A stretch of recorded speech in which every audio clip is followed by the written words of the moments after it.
जब कर्ण से वो कवच कुंडल की बात करते हैं तो कर्ण को आभास हो जाता है कि चूंकि कर्ण से भगवान सूर्य ने ये बात बताई थी कि आपके साथ छल होने वाला है, और छल करने के लिए कौन आने वाला है? साक्षात देवाधिदेव इंद्र।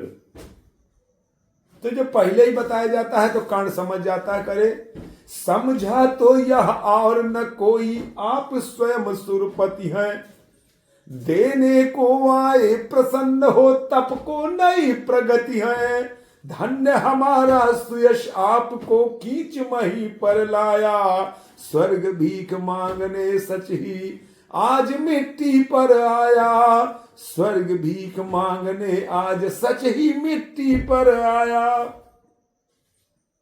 जानते हुए भी कर्ण ने अपना कवच कुंडल उतार कर दे दिया था, क्योंकि कर्ण के जीवन का ही एक भाग था दान, और उसके जीवन का सबसे बड़ा महादान था कवच कुंडल, जो उसको प्रकृति प्रदत्त प्राप्त था।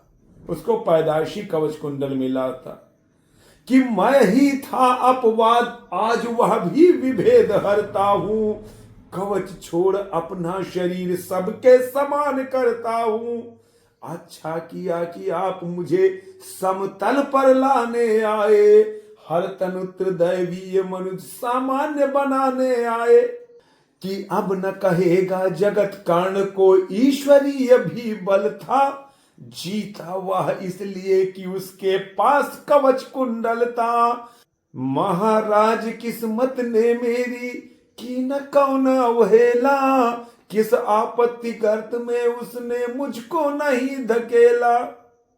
यह कर्ण के जीवन का तो महादान था ही। अब कर्ण क्या कहता है कि भुज को छोड़ मुझको न सहारा किसी और संबल का, बड़ा भरोसा था लेकिन इस कवच और कुंडल का, पर उससे भी आज दूर संबंध किए लेता हूं, देवराज लीजिए खुशी से महादान देता हूं। जैसे एकदम गड़ गए, एक अग्नि नामक अस्त्र देने पर मजबूर करती है, और इंद्र कहते हैं कि तुझ समान कोई दूसरा त्यागी, तुझ समान कोई दूसरा दानी हो ही नहीं सकता, और कहते हैं कि मैं तुम्हें एकअग्नि नामक अस्त्र देता हूं। हां, इस एकअग्नि अस्त्र का इस्तेमाल आप अपने जीवन में एक बार ही कर पाएंगे। इस अस्त्र का इस्तेमाल जिस पर भी करेंगे, यह अपना काम करके मेरे पास वापस आ जाएगा। जबकि कर्ण उस अस्त्र को ले नहीं रहा था, जबरदस्ती इंद्र को देना पड़ा, उस त्याग के नाते, उस भाव के नाते, उस संयम के नाते, और उस महादान के नाते। तू मांगे कुछ नहीं किंतु मुझको अवश्य देना है, मन का कठिन बोझ थोड़ा सा हल्का कर लेना है, ले अमोघ यह अस्त्र, ले अमोघ यह अस्त्र, काल को भी यह हर सकता है, इसका कोई वार किसी पर विफल न जा सकता है। एकअग्नि नामक अस्त्र जब कर्ण को मिल गया, अब वहीं पर तो केशव हैं जो हर बात में कूटनीति करे थे, अन्यथा पांडवों के वश का नहीं था युद्ध जीत पाना।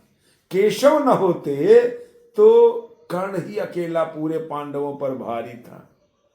अब लेकिन केशव मुरली वाले तो वो तो नटवर लाल थे भाई, ऐसा दूसरा मित्र कोई है नहीं जिस तरह के नटवर लाल हमारे मुरली माधव थे। उस एकअग्नि नामक अस्त्र को खत्म करने के लिए आपने घटोत्कच, जो भीम का पुत्र था, घटोत्कच को सामने किया था, और घटोत्कच को उस समय सेना नायक बनाकर उस युद्ध स्थल में भेजा गया था, और घटोत्कच ने पूरा हाहाकार मचा दिया था। तब दुर्योधन ने कर्ण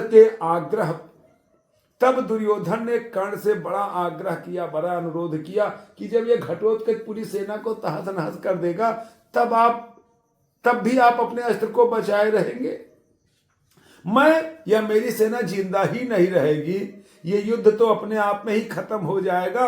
गुजारिश निवेदन करता हूं, आग्रह करता हूं कि इस एकअग्नि अस्त्र का इस्तेमाल इस घटोत्कच पर किया जाए। नहीं, चल नहीं रहा है। तू मांगे कुछ नहीं किंतु मुझको अवश्य देना है, मन का कठिन बोझ थोड़ा सा हल्का कर लेना है, ले अमोघ यह अस्त्र वाल को भी यह खा सकता है, इसका कोई वार किसी पर भी विफल न जा सकता है। अब अमोघनी अस्त्र, एकग्नि अस्त्र जब मिला तो कर्ण बहुत ना तो उत्साहित हुआ ना बहुत हतोत्साहित हुआ। अब लेकिन एकग्नि अस्त्र तो ऐसा था कि जिस पर भी वार करता वो अपना काम करके इंद्र के पास फिर पुनः वापस चला जाएगा। ये अस्त्र केवल अपने जीवन में कर्ण एक बार इस्तेमाल कर पाएगा। अब केशव ने इस अस्त्र को चलवाने के लिए घटोत्कच का इस्तेमाल किया था। पांडवों की तरफ से कौरवों पर हाहाकार मचाने के लिए घटोत्कच को भेजा गया था और घटोत्कच ने वास्तव में पूरी सेना पर हाहाकार मचा दिया। दुर्योधन मारे भय के कर्ण से कहता है कि आप अपने अस्त्र को चलाइए, एक अग्नि अस्त्र का इस्तेमाल करिए, घटोत्कच को खत्म करिए, अन्यथा पूरी सेना तहस नहस हो जाएगी। कर्ण एकग्नि नामक अस्त्र को चला नहीं रहा था, लेकिन दुर्योधन के आग्रह पर कर्ण को एकग्नि अस्त्र का इस्तेमाल करना पड़ा था। और एकग्नि जब अस्त्र चला गया था तो कृष्ण बड़े प्रसन्न हुए थे, मन में बड़े आह्लादित हुए थे। मैं उनका आदर्श कहीं जो व्यथा न खोल सकेंगे, पूछेगा जग किंतु पिता का नाम न बोल सकेंगे, जिनका निखिल विश्व में कोई कहीं न अपना होगा, मन में लिए उमंग जिन्हें चिरकाल कल्पना होगा, मन में लिए उमंग जिन्हें चिरकाल कल्पना होगा। ये तो सही है कि कर्ण पूरा जीवन अभिशप्त रहा। कर्ण से बड़ा दानी अगर कोई नहीं था तो कर्ण से बड़ा अभिशप्त इस धरती पर मेरी जानकारी में तो कोई दूसरा नहीं।